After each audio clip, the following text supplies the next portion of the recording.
میرا دل تو مسلمان ہے، میں تو صرف فارم پہ لکھتا ہوں، تو یہ لکھنے والے کے بارے میں شریعت کا حکم کیا ہوگا؟ دیکھیے، جو دین کا معاملہ ہے اور ایمان کا معاملہ ہے وہ اس قدر سینسیٹیو ہے کہ اس میں جو بندہ زبان سے بھی بول دے گا نا، وہ 100% وہ خارج ہو گیا۔ اللہ، اس میں یہ نہیں ہے کہ دل میں نہیں تھا اور صرف زبان سے بولا۔ زبان سے کلمہ کفر بولنے کی جو اجازت ہے وہ قرآن مجید نے واضح طور پہ صرف ایک صورت میں دی ہے۔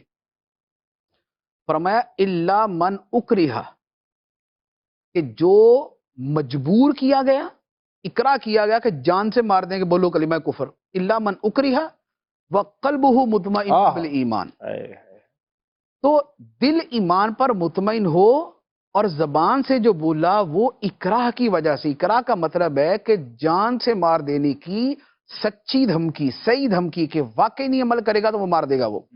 تو قرآن نے صرف ایک صورت کی اجازت دی ہے۔